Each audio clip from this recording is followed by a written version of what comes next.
What's going on, everybody? Welcome back to another LEGO YouTube video.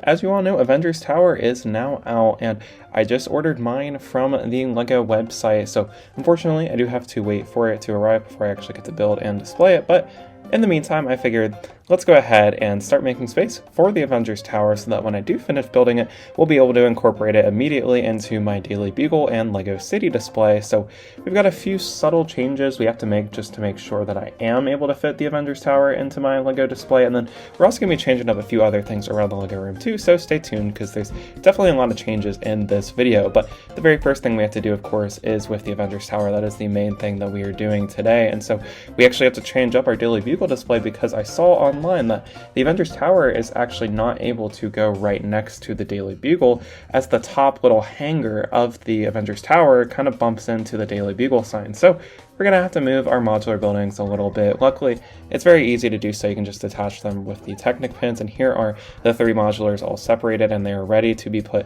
into a new layout. I think this is the one I'm going to go with for now. I don't imagine this changing too much when I get the Avengers Tower, but I guess we never know until we have it. But we've got the townhouse from the pet shop kind of spacing out the Daily Bugle and the Avengers Tower, so I think that'll look pretty nice. And then we do have the Sanctum Sanctorum on the very end here, and I think that'll look really nice. So I'm happy with this layout, but I guess I'll never know how much I like it until we have the Avengers Tower here. And that does bring us with one problem though. I no longer have space for the taxi and the other car on the shelf, so I'm thinking I might do something like this where I have them kind of posed in front of the buildings, though I'm not entirely sold on this because I feel like it kind of covers up some of the stories that I have with the minifigures behind the cars, so who knows? We're still trying this out. But one thing I do want to do is I want to actually push these modular buildings up a bit, because what I plan to do is actually expand this shelf to go behind the Daily Bugle and also expand the city shelf to go even further so I can plan for future modular buildings that they're released. So I have to move this guy up because, as you can see, it kind of intersects with the shelf right here. So if I moved it out, I would have to take off that top satellite. So I do have quite a bit of room in front of the Daily Bugle and the other modular buildings, so it shouldn't be too terrible to move these guys up just a little bit. I think it should look pretty nice, and here they are kind of pushed up a bit. You can see now there is enough space to expand this shelf in the future, which I feel like I just expanded it, but we're doing it again, I guess, in the near future once I actually do need more space, so we'll hold off for now. But once they do release more modulars, if I do want to get a retired one, I will be able to expand it. I think the Star Wars one is probably the more pressing one that I actually do need, but there is kind of this gap over here, which I'm not sure how I feel about this. Not super noticeable, but it does allow me to display a lot more LEGO sets, so I'm thinking I'll keep it like that, but definitely let me know what you guys think of that down in the comments. I might do like an alleyway behind it or something to kind of make it look better. But another small thing we're doing that's not really LEGO related, but kind of is we're going to be moving these two Star Wars posters off my door, and the reason for this is they released the Amazing Spider-Man art back in August, and I want to put this on my closet door instead of these two guys because I feel like that'd be really cool. Have the Daily Bugle in the Marvel City, right next to that we can have the Spider-Man portrait. I was going to put it over here next to the Batman stuff, but I think I kind of want to keep this open because I hear they're doing a Gotham City art set next year, so I kind of want to leave that open for that if they do eventually release that. But anyway though, where we're going to move the Star Wars posters is we're actually going to move these Harry Potter banners off of this wall, and I'll show y'all where I'll put those in a second, but I think both of those Star Wars posters should fit in really nicely right here, so we do have to take off both of these Harry Potter banners, but I have the perfect place for them right above Diagon Alley, which is, as of right now, my only LEGO Harry Potter set apart from the banners and the Thestral carriage. So I think having those above Diagon Alley will look pretty cool. And I also want to get the two other banners that I am missing today, which includes the Hufflepuff and the Slytherin house banners, so we can have the full set. But here we are, we have gone ahead and taken both of the banners off the wall. Now I just have to take the screws out so I can move these posters over to where they were, and here's the finished product. I think it looks pretty good. I really like how we've got the final season of Clone Wars accompanied by the final season of Star Wars Rebels poster, and then we have the Return of the Jedi poster below that, and I think it looks really nice. I'm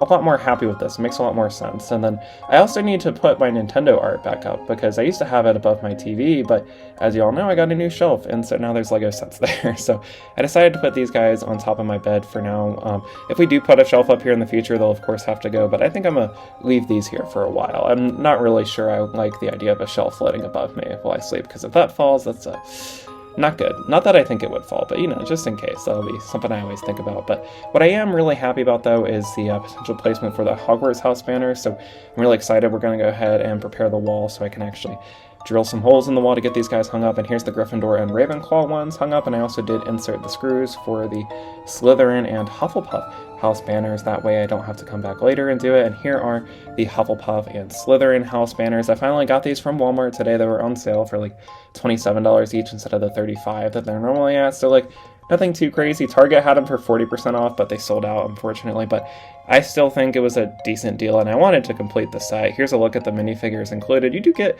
a decent selection of minifigures inside both of these, and then here's what the back of the boxes look like, because as you all know, these house banners do double as the common room interiors, which look really cool. It's a nice alternative way to display them. I think the definitive way to display them, though, is hung up on the wall. I think that looks really cool. There's barely any LEGO sets apart from the art ones that you can hang up. But anyway, I figured I'd skip the time lapse today, and here is the Slytherin house banner interior.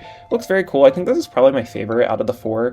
Even though I don't really like the Slytherin house too much, I really like the interior of the common rooms design. And then here's the Hufflepuff one, which also looks really cool. This has more of like an autumn vibe to it, and I really like the yellow and the kind of gold colors inside of here. And you do get 3 minifigures inside of this set, including Cedric Diggory, and then 2 other side characters as well. So it's a very nice banner, though I think this is probably my second least favorite out of the 4.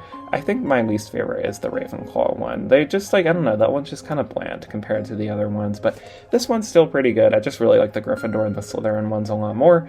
And here are the 4 house banners hung up on the wall. I think they look really nice. I think I got the spacing pretty good. I think the spacing between Slytherin and Hufflepuff is a little bit bigger than the Gryffindor and Ravenclaw ones, but I think it's fine, though, and I'm not super worried about it. I think I'll just leave it like that. And here it is with Diagon Alley below it. So I think it looks really nice. It's a nice Harry Potter display. It's something to kind of cover that empty space between Diagon Alley and the top of my ceiling. So I'm really happy with it. Those are kind of all the big changes that we made today. I'm really excited to place Avengers Tower and some of the other LEGO sets that I got for LEGO's Black Friday deals that they had on their website. So stay tuned for those. I imagine sometime this week, if we're lucky, or next week, I will definitely have videos posted on the new Avengers Tower, and then maybe next year or late December we will do that shelf expansion that I mentioned earlier on in the video as a result of me moving up the modular buildings on my Daily Bugle display. But that is all for today. Definitely stay tuned for videos on the Avengers Tower. I definitely want to do a review and a comparison to the Daily Bugle,